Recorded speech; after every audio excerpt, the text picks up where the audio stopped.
Hello everyone, this is your friend and we are back with a new fanfic. What if Naruto became the most dangerous 16-year-old? Part 2. And if you enjoy this fanfic then please press the like button and subscribe to my channel for more fanfic like this. And now let's start the fanfic. Sakura. The words of her father left a permanent mark in her mind. Sakura kept on running down toward the gates.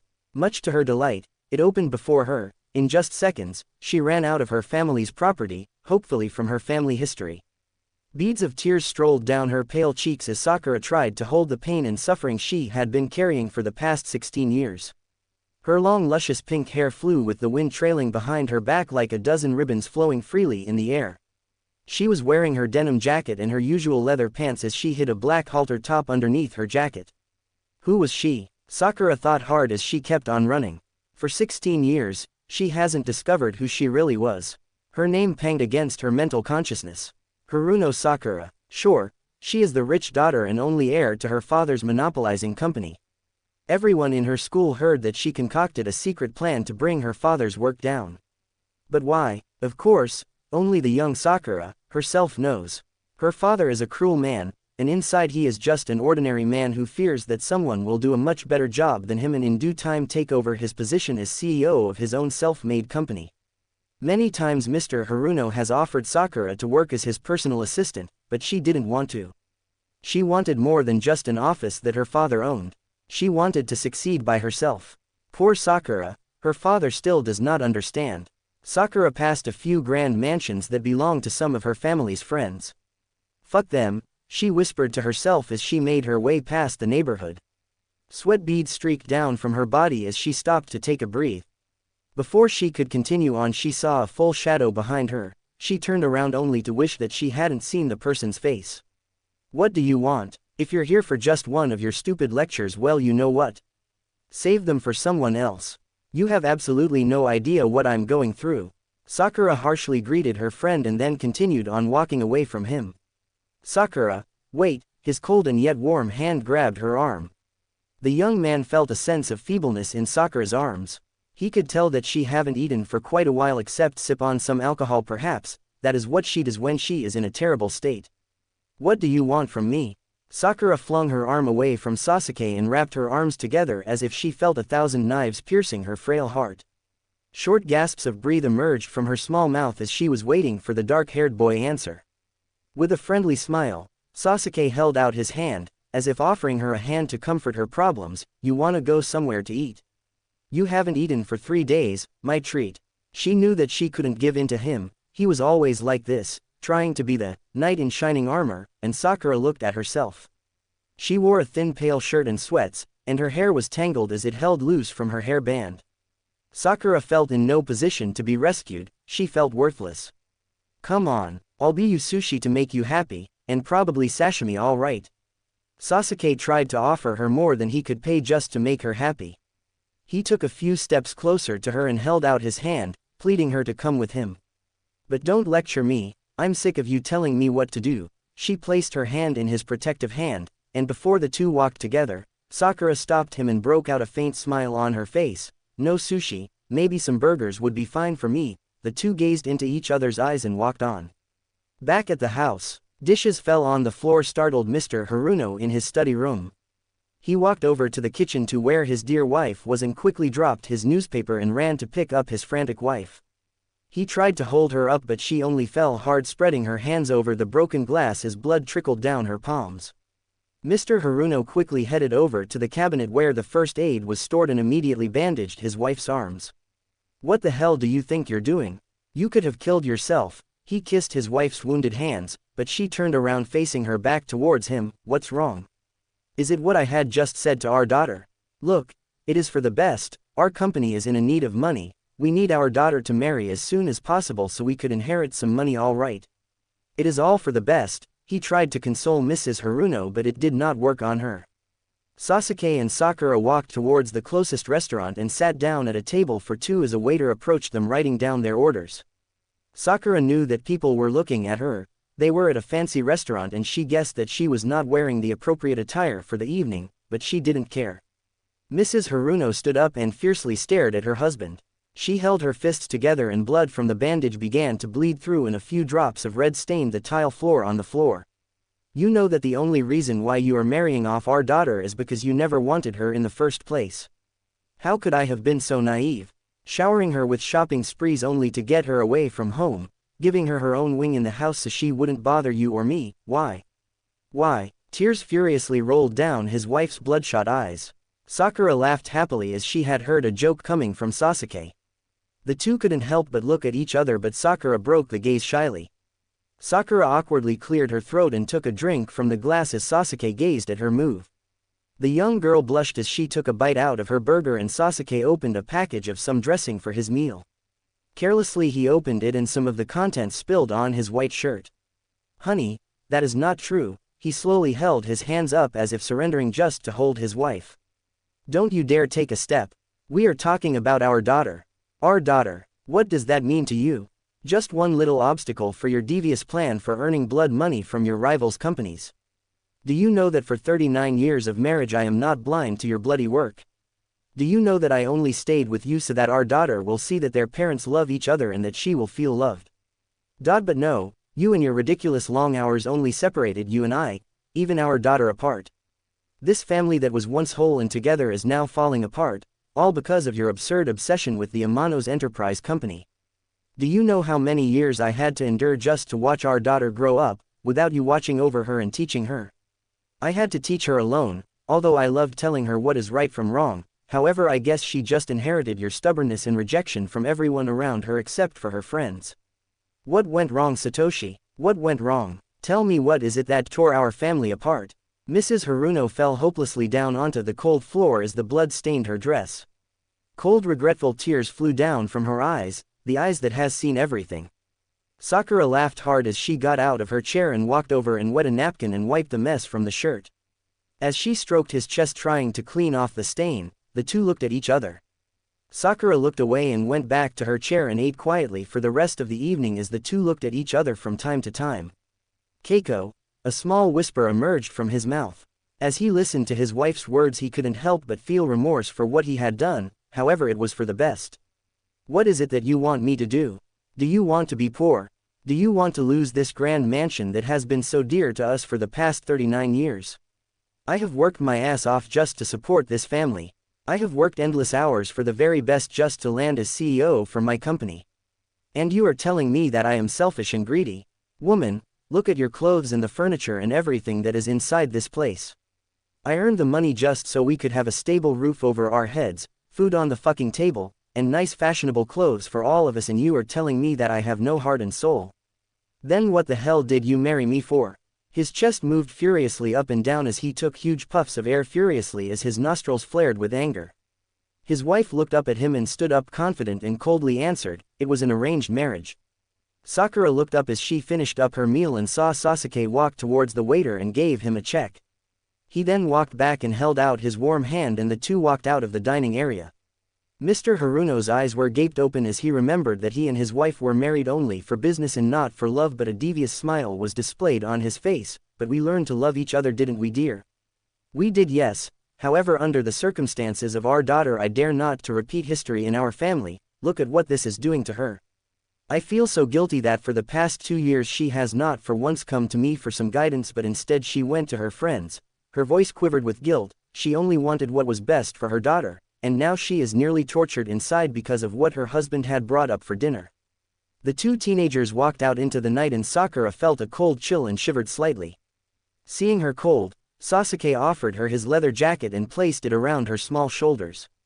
The two walked together. Her friends are nothing but imbeciles filling ridiculous thoughts into her head about us, Keiko. Those people she has been with for the past 5 years are not her friends. They are influencing her to go against us, he tried to persuade her with his gruff voice. Silence was among the couple. Only the audible sound of the old grandfather clock was heard from the foyer and the cold wind that came in from an open window. Mrs. Haruno took a deep breath and walked slowly up to her husband as they stood face to face within a few inches away from each other. The teenagers approached a small home in front of them and Sasuke opened the door and Sakura stepped in smiling. She had been to his home many times last summer before he went out with Kaya. Sasuke told her that she could spend the night, if she wanted to. Do you love me? Her soft voice sent a chill down Mr. Haruno's spine. Yes, of course I do, dear. I love you so much. His hand took his wife's wet hands into his and caressed it softly. Sasuke told her that Itachi was out for the night with probably Kaide because the two have been awfully close ever since the beginning of the school year. Sakura always thought that his brother had been annoyed by the girl, but Sasuke laughed. Sasuke answered that she was probably right, but Kaide and Itachi had been going out every night somewhere together and Sasuke didn't really take notice. Sasuke then again asked Sakura if she wanted to spend the night at his house. Of course she could sleep in his room and he could spend the night downstairs on the couch. Do you love our daughter? His wife's voice sent a sense of fear down his soul, if he had one. Yes, he answered. The couple looked at each other and were caught up in the moment and felt that they were young again when they married each other. Feelings of joy and love filled him as he held his wife's hands, the ones he had touched and kissed. He felt young again and looked at his wife's face. She was beautiful, he could see the fine lines across her face. Even if she has aged for the 2.5 decades they have been together, she still remained an angel before him. Sakura suggested that he sleep in the same room as her, but on the floor of course. She told him that she did not want to be alone for the night. Sasuke nodded and asked her to make sure she wanted to sleep her. His wife smiled and told him, then call off the engagement. For a Satoshi, if you love our family, then do what is best, call off the engagement. Coldness erased his warm memory of his marriage, and his eyes were once again cold and sharp. He released his wife's hands and took a few steps back. I cannot. Sakura smiled and agreed. She will spend the night. Mr. Haruno walked off from the kitchen and into his study room and slammed the door shut behind him. His wife was left in the kitchen as she couldn't help but clean up the mess she had made. Mrs. Haruno couldn't fight back the tears she had for her own daughter. As she was cleaning up the mess, the butler came in and offered to help her.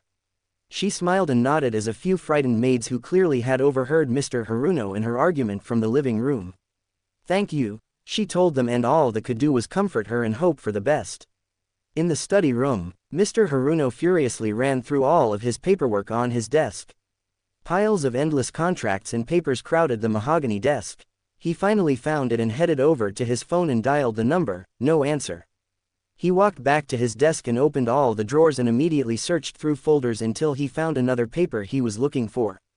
He went to the phone and dialed the number. Someone answered it. He greeted the person with a smile. Crickets were heard outside of the Hyuga backyard as Hinata helped her aunt with the dishes while Mr. Hyuga went into his bedroom as if to call it a night. Mrs. Hyuga, I enjoyed your cooking, the food was great. Naruto walked up to his best friend's mother and flashed her a considerate polite smile. Hinata turned away feeling red in the cheeks as she continued to wash the dishes. Why thank you, I haven't heard a compliment in years for my cooking. The woman in her 40s smiled gratefully as she turned to her eldest son. Neji dear, could you please wipe the table off? Dessert will be ready in half an hour. I need to clean up first. It's all right, Naruto and I will be studying upstairs in our room. Neji brought over the towel and wiped the table off and washed it off in another sink and then ran up the stairs with Naruto. Before he left, Naruto walked over to Hinata and tapped her on the shoulder. Are you sure you don't want to study with us? His eager sapphire eyes glimmered in the kitchen light. Why, yeah, I'm sure. I just need to help my aunt tonight. Hinata regretted the fact that she had turned down his offer. Okay, then, I'll see you later then I guess. Naruto then departed the room and headed up the stairs. When he left, Mrs. Hyuga looked at the two and smiled. Young people these days, she thought to herself. The doorbell rang a few seconds after that. Hinata washed her hands and dried them off with a clean towel near the sink and took off her apron as she headed to the doorway. She opened it and greeted the visitor. Who is it, Hinata? Mr. Hyuga asked her from another room. A friend of mine, Hinata yelled back to the other room and invited Kaya in. Her once long lavender that was tied up with a variety different colors of ribbons was now in a crumpled tangled state. Hinata knew that something was wrong. Kaya made her way toward the couch in front of her and sat still with her hands propped on top of her bare knees since she wore a mini skirt in the middle of a night. When she bent forward, her long V-neck shirt revealed plenty of cleavage as Hinata preferred to sit next to her instead of across. What brings you here in the middle of the evening? Is something wrong? Hinata leaned back in her cotton shirt that her aunt had recently purchased for her. Kaya hesitated and then nodded. Hinata swallowed hard and knew what she was thinking. It was the full open obvious. It's Sasuke, isn't it? Hinata asked. Tears flew down from Kaya's face as Hinata handed her a tissue for her to wipe it off. What happened between the two of you? I thought that you guys said to each other that you were only friends, right? The dark-haired girl remembered her past conversation about her and Sasuke's summer past. We did, but things have changed, I don't know what, but all of a sudden, he stopped talking to me. He never called me, well, he never calls, but I always call him, and he would pick it up the minute I would call, but now he wouldn't. And he rarely talks to me or even look at me. Ever since the whole episode with Sakura, he became distant from me. Kaya's words flowed out of her mouth. All Hinata could do was comfort her friend. She put a warm arm around her and hugged her tight. It's okay, what is there to worry about? Do you still have feelings for him? When she asked the question, Naruto and Neji interrupted them by heading down the stairs for some dessert. Oh, Kaya, what's wrong? Neji asked as Naruto asked the same question. Hinata mouthed the word, girl problem, and the two guys understood and went into the kitchen. I don't know what I feel about him, and I feel guilty after what had happened to Sakura. I mean, she didn't deserve it, even though she may have been a total bitch to me and everyone. Kaya sniffed back some tears. It's all right, what she is going through is really difficult. Sasuke just wants to be there for her, I guess. Their relationship with each other is completely friendly with no romantic ties involved, I can assure you. Okay. You have nothing to worry. And how about Neji? I thought you liked him. Hinata placed her hand in Kaya's for comfort. I know, but Sakura doesn't deserve to be, you know. I don't know, she just doesn't deserve it. Tears came streaming down Kaya's face and Hinata couldn't understand what the effusion was about. Kaya, what's wrong? Hinata's right eye gazed at Neji as he and Naruto came back from the kitchen and walked up the stairs. Neji felt something was wrong and Hinata gave him a reassuring look that she didn't need their help, and the boys headed up to Neji's room. I don't know, lately. I haven't been sleeping well. God, I don't know what's happening to me. Kaya's pale hands were shaking and trembling. Did you eat? Maybe that's why you can't sleep well. I know that this whole about Sakura is difficult. I mean seriously, it's difficult for everyone here. Just don't let it get to you, it's not your fault. Here, let me get you some water. Hinata stood up but Kaya quickly pulled her down beside her and shook her head quickly in protest. I can't eat, I can't sleep, I don't know what's wrong with me. And Sakura doesn't deserve any of this. Kaya sobbed harder and covered her face with her two hands. Kaya, calm down, let me get you something to eat and drink, okay? After that, I guarantee you that you'll feel so much better, okay? Just sit here and when I come back, you and I will share a cup of warm water and then you can tell me all of this together in a calmer way, alright? Hinata held her friend's hands and clasped it together. No, Hinata, just listen to what I have to fucking say. Her harsh voice echoed in the silent room. Her voice shook Hinata to the core. She has never seen Kaya this way the several months she had known her. Kaya was the innocent sweet girl she befriended when she came back to high school, but now it seemed to Hinata that she didn't know the other side of her friend. She was not sure if she actually wanted to get to know that hidden side of Kaya. What is it? Is it about Sakura? Hinata's voice lowered into a whisper. I think I know who. However, before Kaya could finish, Neji and Naruto came running downstairs only to greet Hinata and a girl whose eyes had dark circles because her mascara was ruined from some awful crying. I heard some screaming and crying. What's going on here? Neji ran over to Hinata and stared at Kaya, who was shaken from something. Whoa, Kaya, what the hell happened to you? Naruto walked up beside Neji. Just then, Mrs. Hyuga came outside into the living room from the kitchen with 2 cups of warm water and couldn't help but stare at Kaya. What the hell are you looking at? Don't look at me, please, I did nothing. I am innocent. Don't look at me. Kaya stood up and screamed and shrieked like a hyena wounded in the night. Hinata stood up and held her friend, but Kaya fell and collapsed weeping on the carpet. Tears streamed down her face as she held her head with her hands and her hair was out of place. Her knees were buckling and trembling with fear of something. She couldn't handle it and eventually fell onto the carpet and Hinata held her. What's wrong, Kaya? What is it that is shaking you so badly? What is it that you think you know who did what? Hinata started to weep as her friend began to go out of control. Leave me alone. I did nothing. I am innocent. Really, I am. I never meant to hurt her. I am so sorry. Don't look at me, please. Your eyes, they're scaring me. Kaya covered her ears as if trying to not to listen to Hinata's words and shook her head in defiance. Never meant to hurt who, Kaya? What do you mean? Do you know something that we here do not know at all? Come on Kaya, tell us. Neji bent down and firmly held her by her shoulders and started to shake the answer out of her. Stop it Neji, you're hurting her. Hinata shoved Neji out of Kaya's sight as Naruto speechlessly stood tall gazing at the event as Mrs. Hyuga went in. Hinata, dear, what's wrong? Kaya, dear, please calm down. Mrs. Hyuga tried to pick up Kaya but she wouldn't let the elder woman touch her. No no no, don't touch me, your hands, your eyes, don't look at me please. Kaya's voice bolted out. Naruto's hands were balled together into two tight fists and headed straight to Kaya and gripped her shoulders. He stared at her with his electric blue eyes as he saw raccoon eyes staring back at him. Kaya, he calmly addressed her by her name.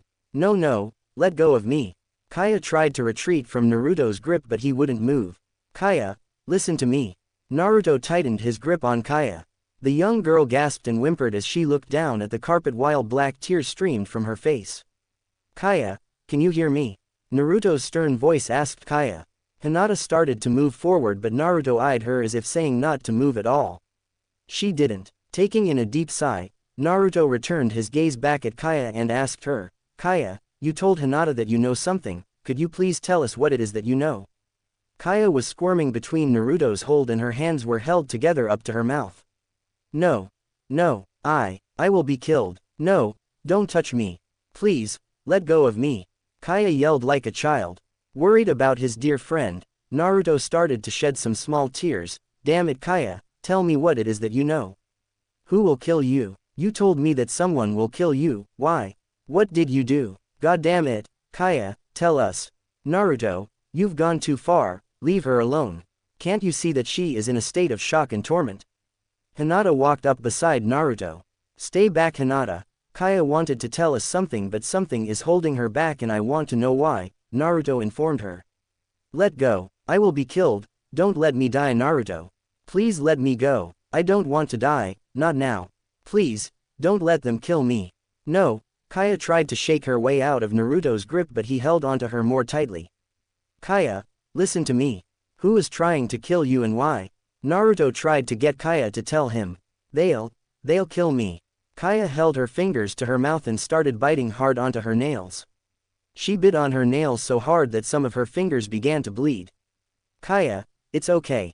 No one will hurt you, it's okay. Hinata and Neji and I am here. You're safe, don't worry. We will not hurt you and we will definitely not let anyone hurt you okay? Now, tell me, who is trying to kill you? Shaking her head softly as her tears began to fall onto her bleeding fingers. If I tell, they'll kill me, her whisper trembled Naruto. If you tell what, Kaya, what is it that they don't want you to tell us? Naruto began to lessen his grip on her but Kaya fought back with screams.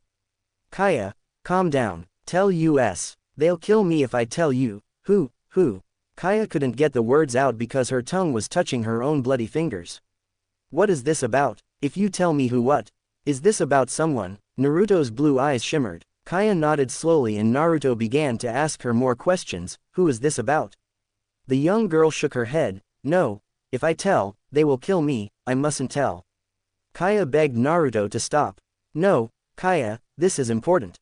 Who is this about? Naruto questioned her. Right then, the doorbell of the Hyuga house rang. No one moved. Ding dong. No one moved. Ding dong. Naruto still held Kaya by her shoulders. Ding dong. Hinata looked at Neji who gazed back at her also. Ding dong. Hinata walked over to the door and opened it. Kaya turned and pointed her bloody index finger at the visitor. Hi Hinata, I'm sorry if I bothered you at this time at night, but I really need to talk to someone right now and well I was on my way to somewhere and I happened to pass by your house. The pink-haired young girl peered behind Hinata and saw Naruto holding a troubled Kaya who was staring back at her. Oh, did I come at a bad time?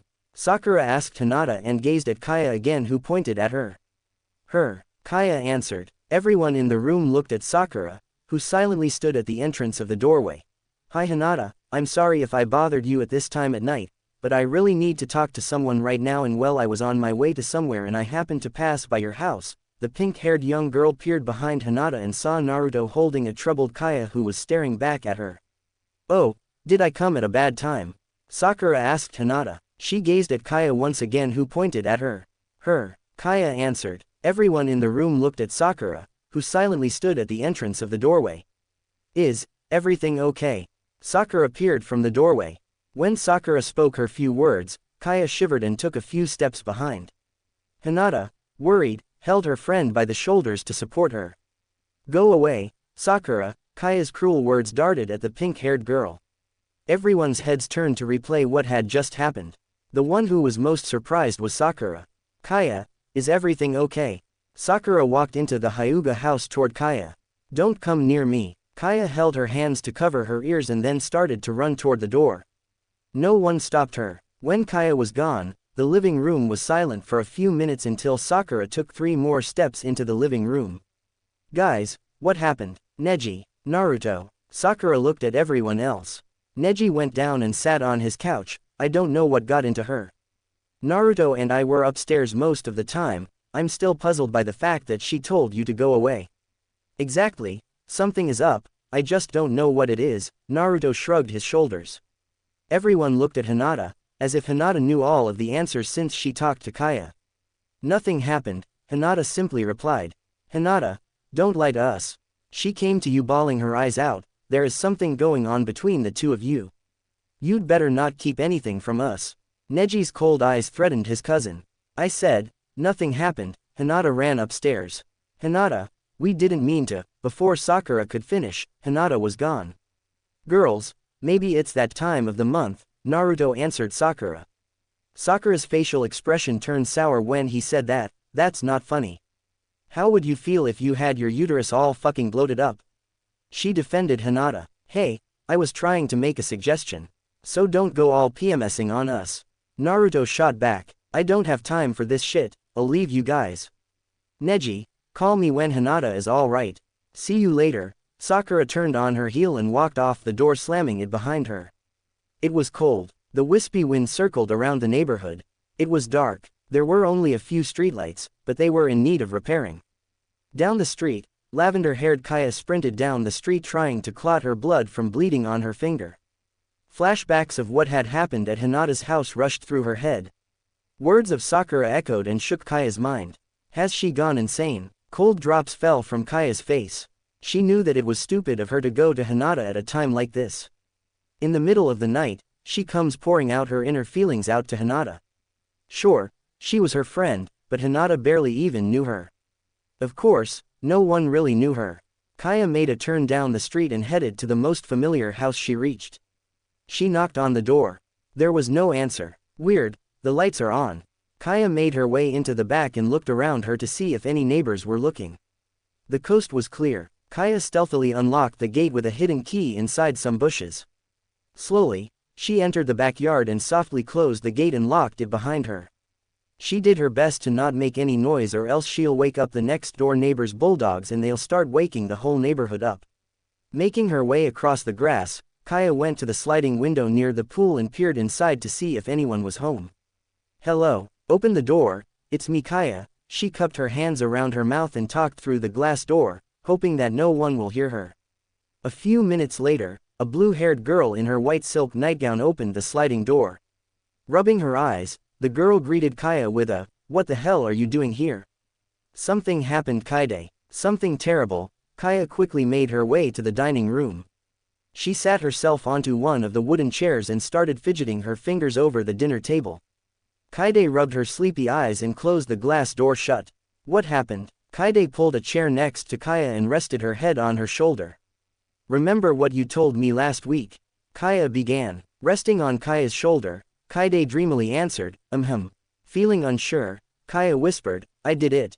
With her eyes wide open and alert, Kaide shot up straight and stood up from the chair and slammed her fists on the table. You did what? Kaya was shocked to see beads of sweat on Kaide's forehead. I'm sorry Kaide, I couldn't help it. I'm so sorry, I knew that I shouldn't have. Kaya was interrupted by her friend.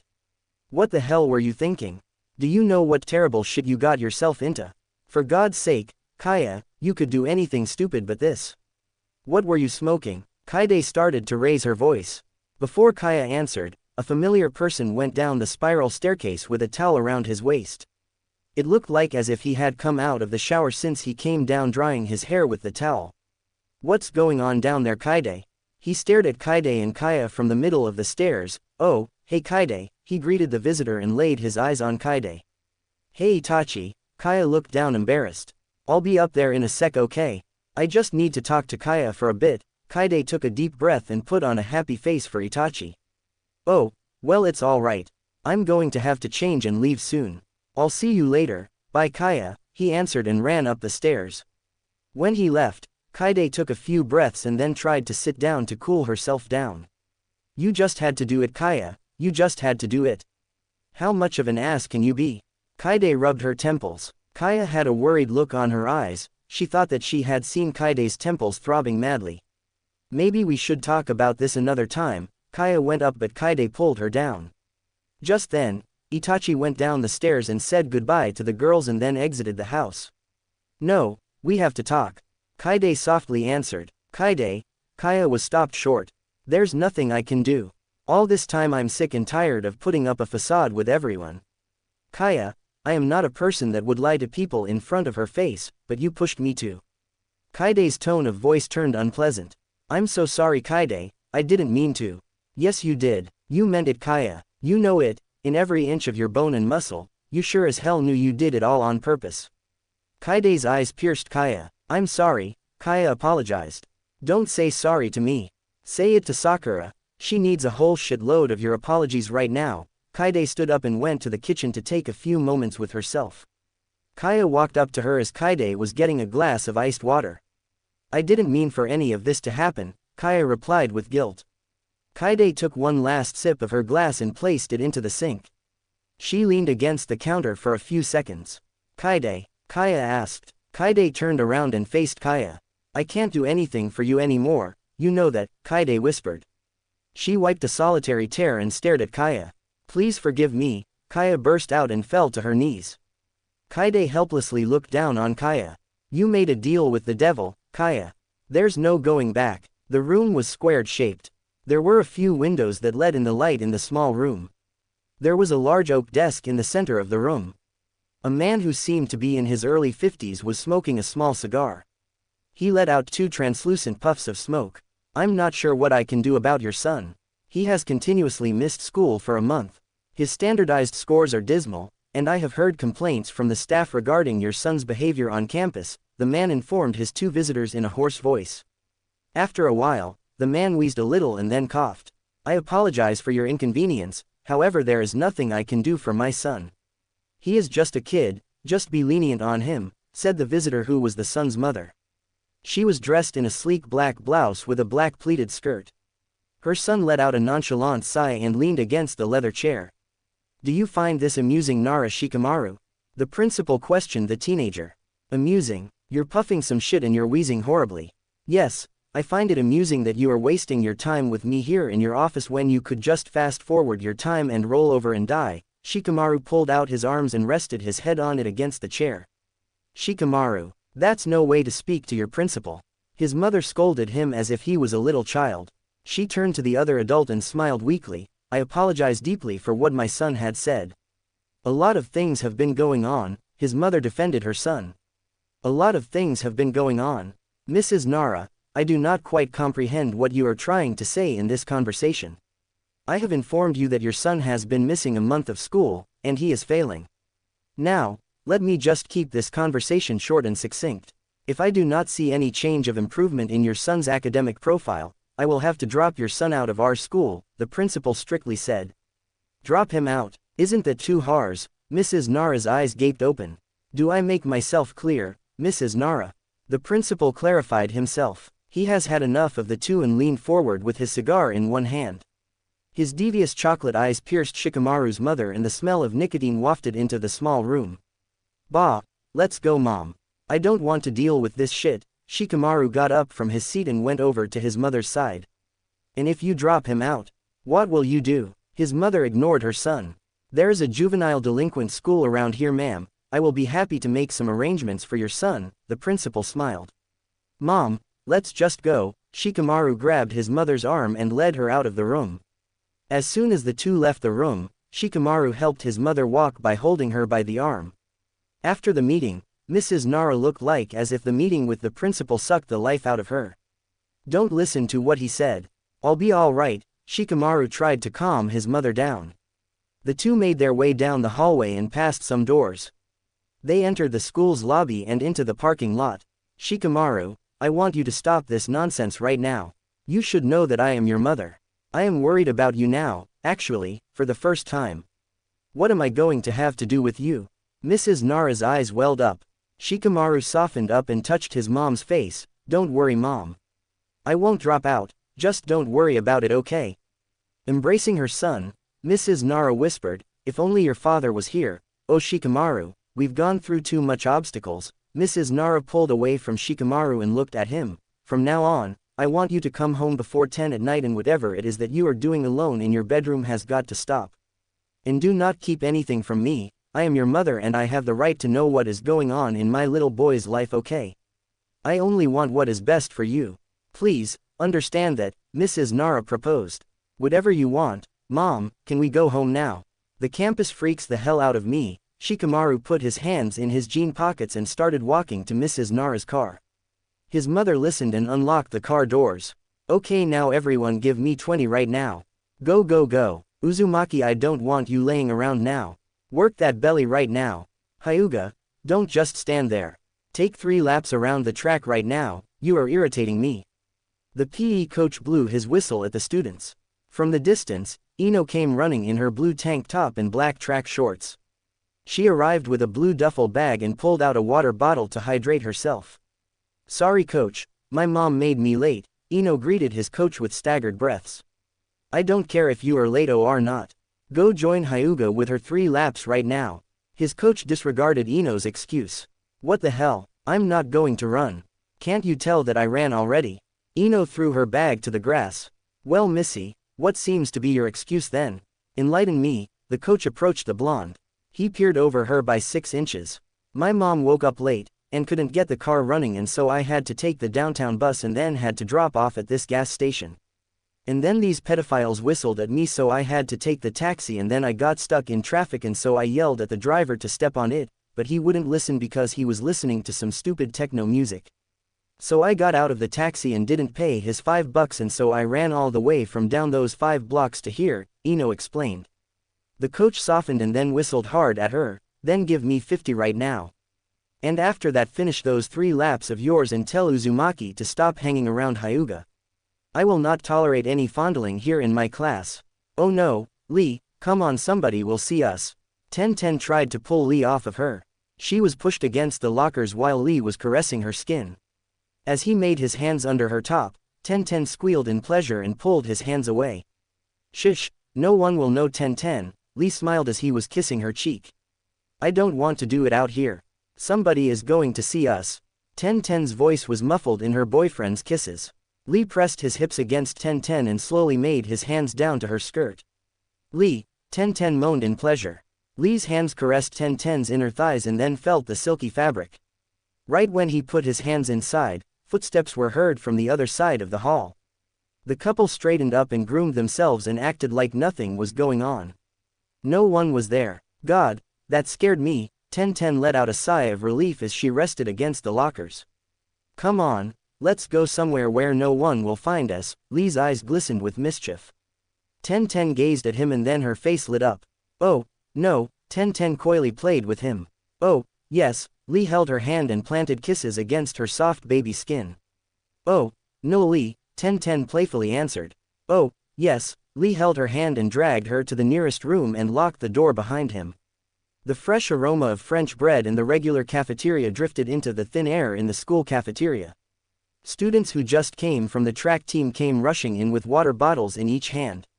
Girls in tight skirts and tops were looked over by the football players in the right corner of the room. The intercom just came on with an announcement from the principal. Good afternoon, this is your principal speaking. Tonight there will be an annual cheerleading competition. Our team will be competing with 5 other cheerleading squads from prestigious schools. I expect you all to be there to cheer our squad on. Chess Club will be meeting next Tuesdays due to a change in the club board's schedule. There will also be an orientation regarding financial aid for seniors who will be entering into a 4-year college next year. Have a good lunch, the intercom blasted into the cafeteria. Like anyone really listens to that, Someone in the lunch line spoke to the cafeteria lady who was pouring sauce on another student's tray. Loud chats were heard from the cafeteria into the halls of the high school campus. Sakura came and opened the door into the cafeteria. When she arrived, she noticed that the cafeteria didn't become loud anymore. The pink-haired girl approached the lunch line and got a red tray and slid it to the next aisle. The cafeteria lady gave her a grave look on her face when she handed Sakura the meal of the day.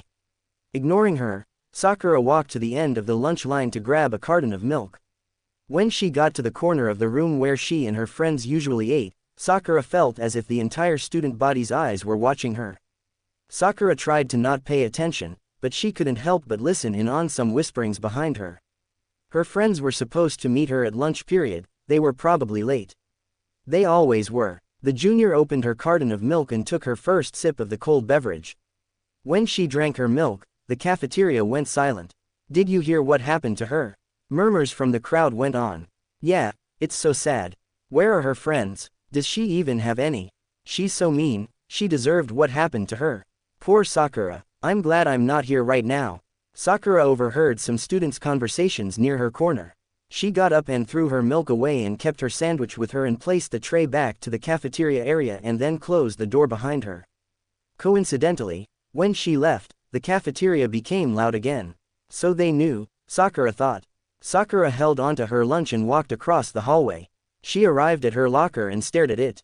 She had chemistry next and an open period. She didn't bother getting her textbook out. Sakura walked on and realized that the hallway was empty.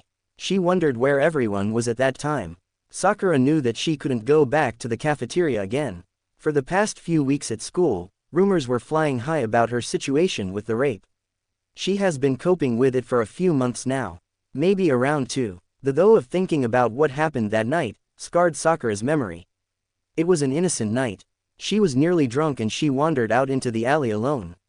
Sakura should have known better that at night, you never know who's walking down the street behind you. If only she could have stayed inside the club with everyone else, but she felt lonely in there. Everyone were in their own little universe at the club. Sakura knew that Ino and Shikamaru were getting it on, and Kaide was flirting with Itachi. Hinata was trying to strike up a conversation with Naruto. But what about her? She was just one of the group. What happened to her sense of pride? Sakura sighed and then headed to the restroom when she heard a pang coming from the janitor's closet. Weird, she thought. No one is supposed to be in there at this time. She ignored it, and then walked on, but she stopped when she heard familiar voices giggling behind the door. Sakura went over and opened the door only to find Ten with her underwear on and Lee with his hair messed up and his pants down. Sorry. Sakura quickly closed the door and ran toward the bathroom.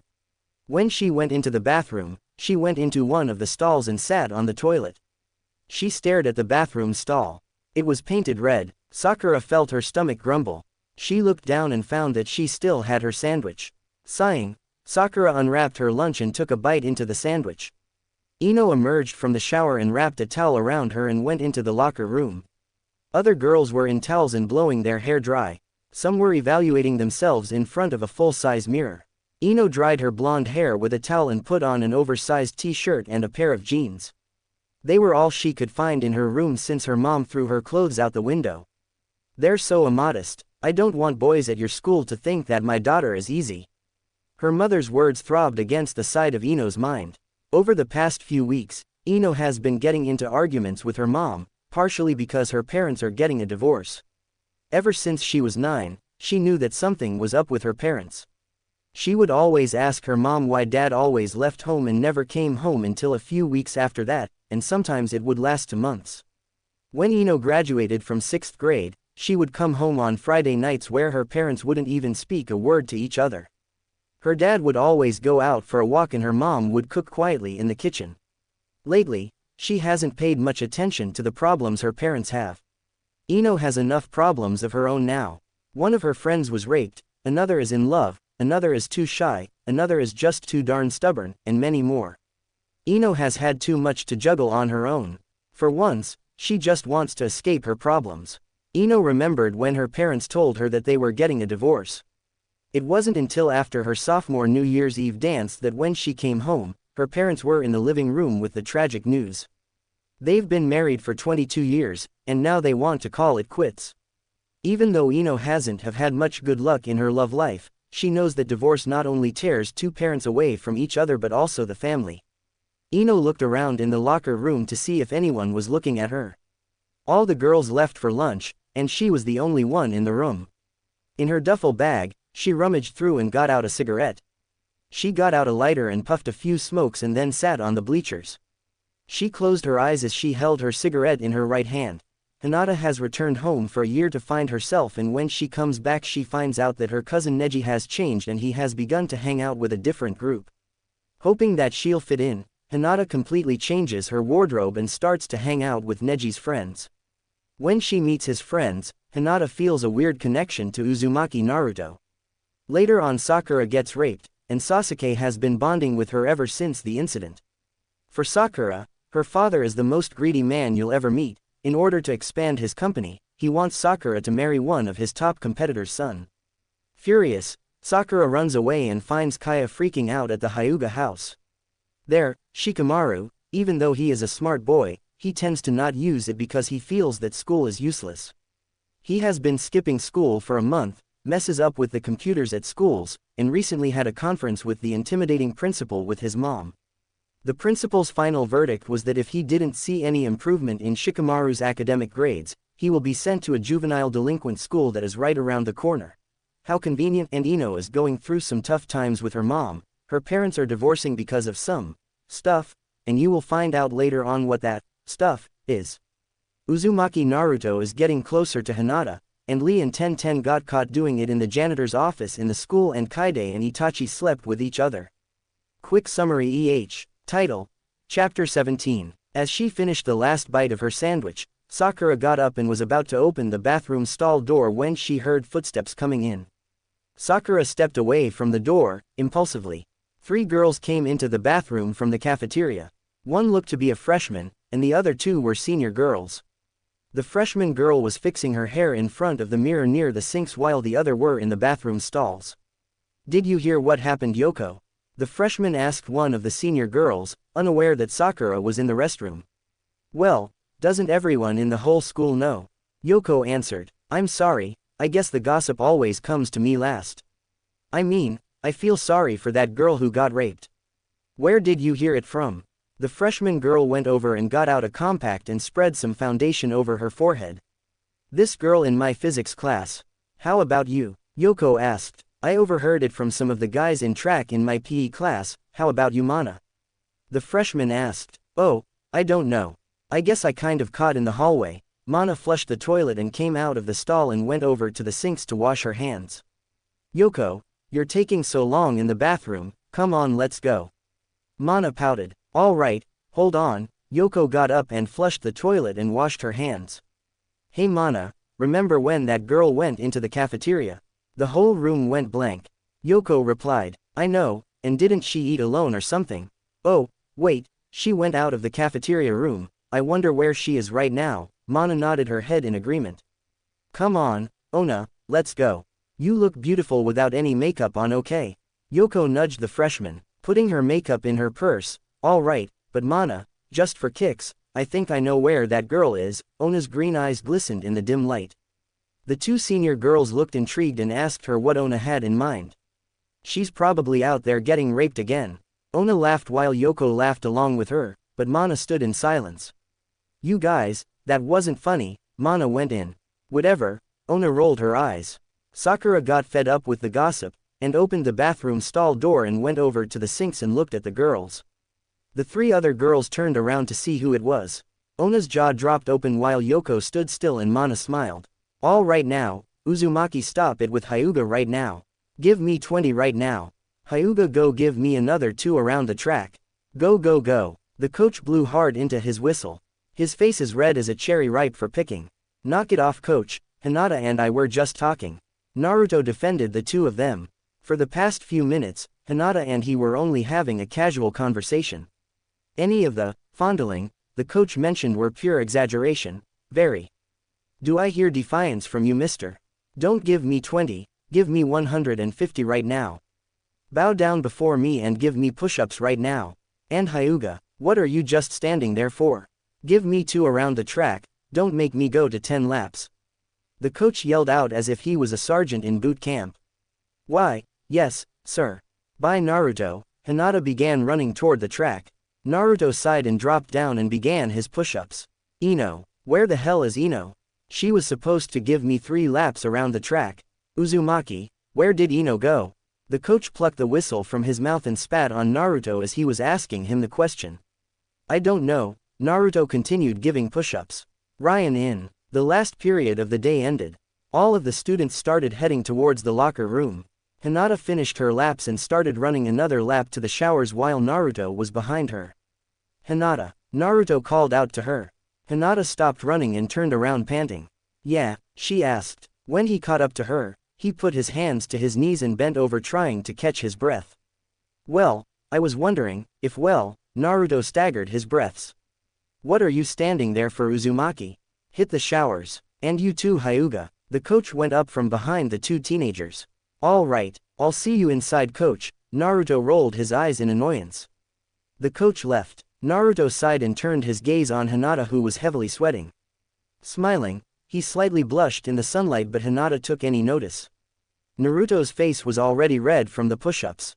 About this Friday night, I was wondering if you were. Naruto was cut off by some girls who came to greet Naruto. Naruto, we've been waiting for you over there. One of the girls placed her hands on his biceps. I saw you sweating heavily out there in the field, Naruto, I liked it. Another girl came up and stood there in front of him. Oh, Naruto, when are you going to ask me out? The first girl asked him. The second girl gave the other girl a dirty look. What do you mean ask you out? I got him first. He's mine, so back off, bitch. The girl held onto Naruto while the other girl tried to get her off of him. Hey, knock it off, girls. Naruto literally had to lift the girls off of his arm. Naruto, I'm going to go hit the showers, okay? Hinata felt awkward in front of those girls and started walking off. Trying to get the girls off of him, Naruto reached his hands out toward Hinata. No, wait, Hinata. Unfortunately, his voice was muffled as the girls jumped over him and started fighting against each other over Naruto. Lee got up and took a deep breath. Ten playfully giggled and pulled him on top of her. I love you very much, Lee. Ten caressed his silky pale face. Puffing the last of her cigarette, Ino heard the girls from her PE class were coming in. Quickly putting out the cigarette, she threw it into the trash can and put her lighter back into her duffel bag. She saw Hinata come into the locker room and headed toward the showers. Ino got up and went over to the bathroom stalls and changed into her regular clothes. When she got out, she went over to her locker and placed her towel into the bag and then locked her locker with a lock combination. Wow, many lock words. Ino got her water bottle and then exited the locker room. When she got out, she saw 5 girls fighting over Naruto and then 3 more joined in. She knew that Naruto needed help. Hey bitches, get off of him. Ino twisted the cap off of her water bottle and poured all of the water on the girls. The girls started shrieking and screaming, oh my god, water. As if they were the Witch of the West, in Wizard of Oz, except for the melting. What the hell was that for? The first girl wiped off her dripping mascara. For touching Naruto. Now leave him alone. Ino went up closer and towered over the girls by 3 inches. Pathetic freshman girls, they've been fawning over Naruto ever since school started. No offense for any of you that are freshmen. What do you mean? It's not like you are his girlfriend. The second girl walked up with her hands on her hips. Watch me. Ino lifted her face up and walked over to Naruto and picked him up. Thanks, Ino. Naruto got up and groaned. Naruto, will you go out with me?